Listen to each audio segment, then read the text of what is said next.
Hey guys, and welcome to a showdown between two warriors of legend. On the left hand side, representing the Empire, we have Walt the Salt up against King Cap and his Lizardmen forces. And anyone who's seen much of the channel before knows I have a soft spot for the Dino folk, but this is a good example of that old saying, a Dawi is a man's best friend, because we do indeed have Gotrek helping lead the forces of the Empire. He's down here in the central part of the formation for now, coming in relatively cheap. Looks like he does have Death Blow on him, as well as his Heroic Fortitude and Unbreakable, but none of the more expensive items are going to be equipped.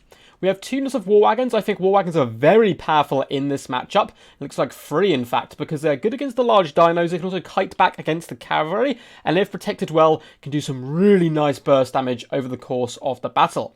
Leading the line, we have Marcus Wolfhart, of course, coming with his amber bow, all those nets and all that good stuff. And in general, Marcus, again, very powerful here, so good picks so far. Main battle line is going to be a mixture of spearmen, halberdiers, as well as some great swords in that central pocket. Great swords, pretty excellent at taking apart Saurus warriors, so certainly don't mind seeing them in here as well. We have the Silver Bullets and the Sterling's Revenge, Regiment of Round 3 Company. Again, a unit you don't get to see terribly often. Amber Wizard shall be supported by the Silver Bullets, coming in with the Manticore Summon and Flock of Tomb, 2 very good spells. We have Demigryph Knights in the back, as well as some Spearmen protecting a Lone Mortar. I like the fact he's gone for the most part mobile artillery in the form of the War Wagons, and the other Silver Bullets and Sterling Revenges are going to be rather quick across the ground, at least when it comes to kiting Saurus warriors and other such troops, because if you go a little bit too static, Lizardmen will certainly swarm you, and it's a very wide build indeed, coming with a mixture of Saurus warriors in the front line, as well as some of those little skinky boys and some skink cohorts with javelins.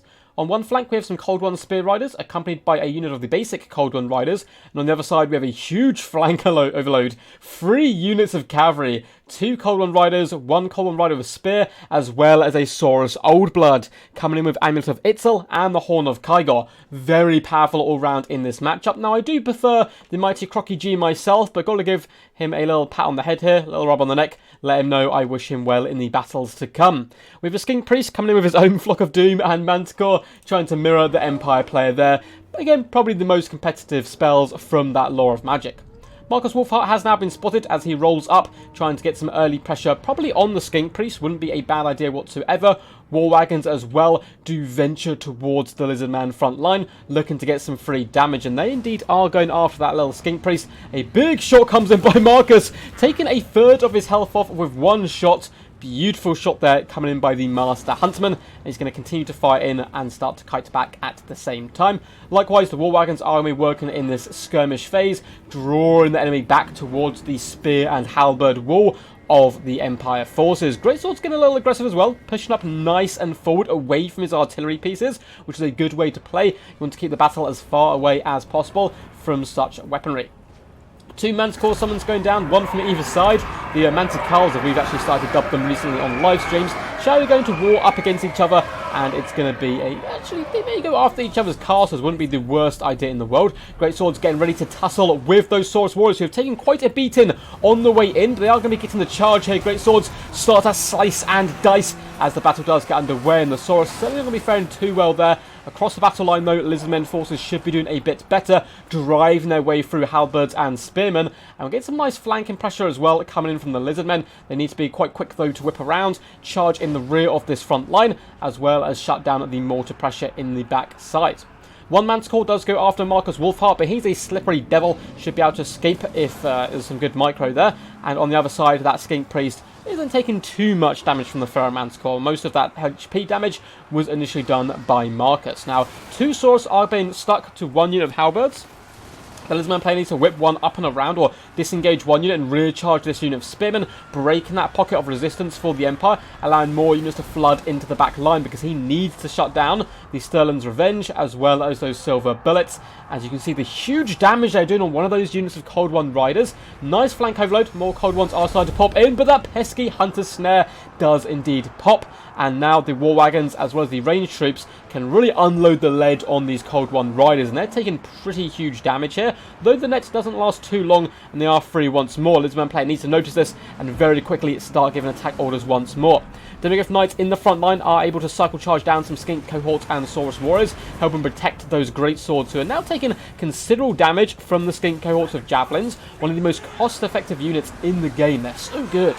Cold One Spear Riders do pop onto those great swords, looking to hammer them down as the halberds do start to buckle. And this side of the battlefield is completely dominated now by the Lizardmen forces. So another Manticore summon has been summoned, looking to help put a bit of pressure on that Saurus Old Blood, no doubt. Horn of Kygor, Amulet of Itzel has been popped, but Gotrek is the ever-loyal bodyguard of Marcus Wolfart. Don't worry, Manlin, I'll take this bad boy for you. Drives back the Saurus Old Blood, who's now been harassed as well by Demigryph Knights and shot in the face by War Wagons and the Sterling's Revenge. Gotrek diving after him, and he's going to be getting in there, doing a big old poke in the bum of the Carnosaur, and that Saurus Old Blood is going to be starting to retreat, which is a very solid idea from the Lizardman player. But Amber Bow coming in, so many shots driving him down. Looks like the Saurus Old Blood could be done here. Amulet of Itzel has already been popped, and he is starting to run for his life, and there's very little chance of him coming back or even surviving to live and fight another day.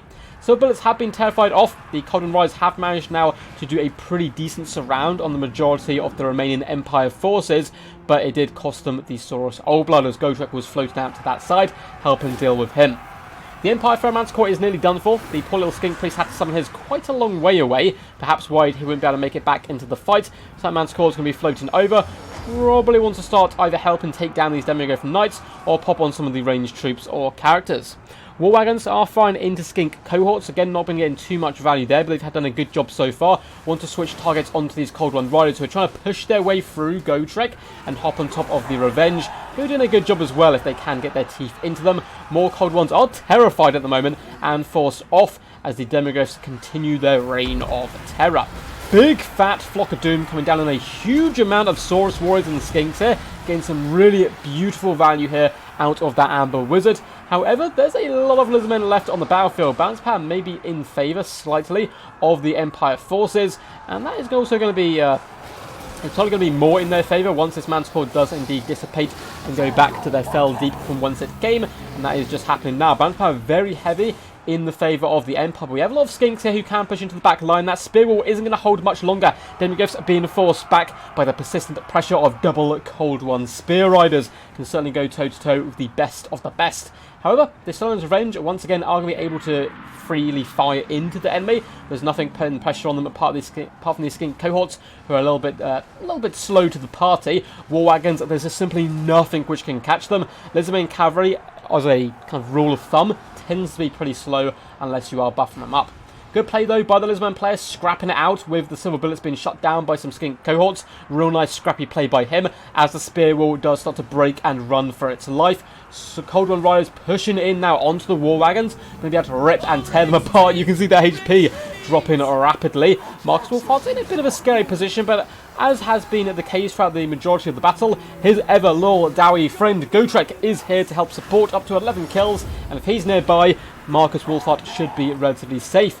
Big Hunter Snare does go down on the Saurus, just stopping them from charging in that little while longer, whilst the Sterling's Revenge, Spearmen and other troops do rally back into the cause. Skink cohorts trying the best to tear down Gotrek, and he's not going to be getting much cost-effective value up against such units, but he can easily beat them back as well. Flock of Doom comes down on the Cold One Spear Riders and catching a ton of the Saurus Warriors who have unfortunately formed a bit of a blob, which normally can be pretty good because it's just a big old scaly fist looking to beat down anything you throw at it. But in this case, when you know that Flock of Doom is nearby, it might be better to spread out here, shut down the ranged troops where possible, because they're going to be continuously pouring fire in, not only doing damage, but lowering that leadership. They're getting fired in from all angles, and a death pit has been formed around Marcus Wolfart and Gotrek, fighting side by side, man and dwarf, heroes of new and old. And I think that's a good prospect for the future of both races if they do start to team up and fight a little bit more together. Cold One's getting dragged down, Skinks trying their best, launching themselves into combat up against these heroes, but the Manlins and the Dwarfs fighting back to back is going to form a Pyrrhic victory as the heart of the lizard people is broken and they flee for their lives.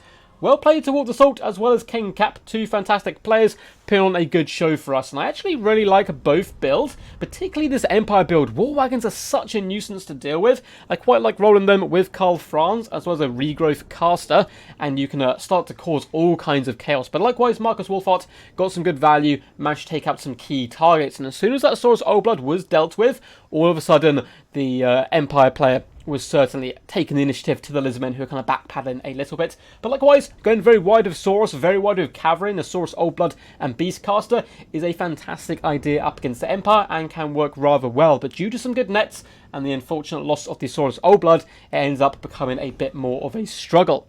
Hope you guys enjoyed this one. We will go through the damage value and damage dealt in just a second, but if you did enjoy, feel free to leave a big old fat thumbs up, as well as commenting down below on who you thought your MVP was, what was your favourite part in the battle, and just say quack and hello. I like to see all those comments. I do read them all, although I can no longer reply to them all, sadly. I do try to reply to a few here and there. Down below as well in the description you will find links to my Patreon if you want to support the channel, as well as links to my Discord where you can submit replays, chill out with a load of cool people, get involved in events that I host, and see a load of pictures of ducks. It's always a fun, good time. Feel free to subscribe as well if you haven't already. We are dangerously close to the 5,000 sub mark, where we'll be doing a celebration stream of sorts and no doubt some kind of giveaway. But on to the good stuff and what you're here for. Walter the Salt, Marcus Wolfhart, 1,647 damage value. Certainly not too shabby, and plenty left to give in the endgame, still with half health left.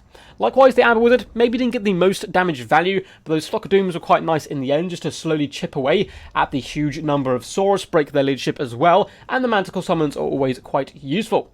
But the man's best friend, Gotrek, 1111 for the damage value there, 38 kills, but also works really well as a solid bodyguard to squishier lords. So if you're going to bring someone like Marcus, always consider Gotrek. He is rather costly, but at the same time, can pack a punch. We saw him drive back that Saurus Old Blood, and then all of a sudden, your units which would be good at taking down Marcus, which is the big dinosaurs jumping on him quickly, as well as cavalry, can't get past this anti-large beast of a bodyguard. Spearmen held the line valiantly and actually got some pretty solid damage value across the board for the majority of them. I guess those ones were fighting skinks. Halberds didn't fare so well. Likewise, the greatswords only 590 damage value. Sterling's Revenge performed absolutely amazing, being able to unleash hell upon the enemy for a very long portion of the battlefield. Good micro there by Walter the Salt to keep them alive and active, getting over 11,000 damage dealt, 2,543 damage value. That is some disgusting work by them. Silver Bullets not quite living up to the hype, but still, 731 isn't too shabby. The Demogryphs themselves, 1,180, very good work, and across the board the War Wagons got okay damage value, nothing amazing. They didn't have the best targets here. I mean, they're aiming at the cavalry, I suppose, but they did eventually push and grind down such units, while the Hero Core, as well as the range power of the Sterling's Revenge, really managed to kind of win the day. Mortars, 205 damage value, unfortunately got shut down, and that can quite often happen with the Lizardmen, who are expecting cannons and other such units, so they go very wide to try to swarm. Saurus Old Blood, only 271 damage value, making the old ones very sad this day. Likewise, the Skink Priest with 0, although he did manage to pop both his Manticores. Saurus Warriors across the board did relatively okay, pushing into the back line. Likewise, the Skink Cohort, some of them performing very well here, 750 damage value. And it's going to be a bit of a mixed bag for the Cavalry. It looks like the Spear Riders certainly did better, 1,000 damage value here, 1,300 on the other, but the basic ones did struggle. And I think it is always worth investing in the Spear variety if you have the added funds. They're just a lot better versus Cavalry. Anyway guys, hope you enjoyed. Until next time, peace, and as always, stay awesome.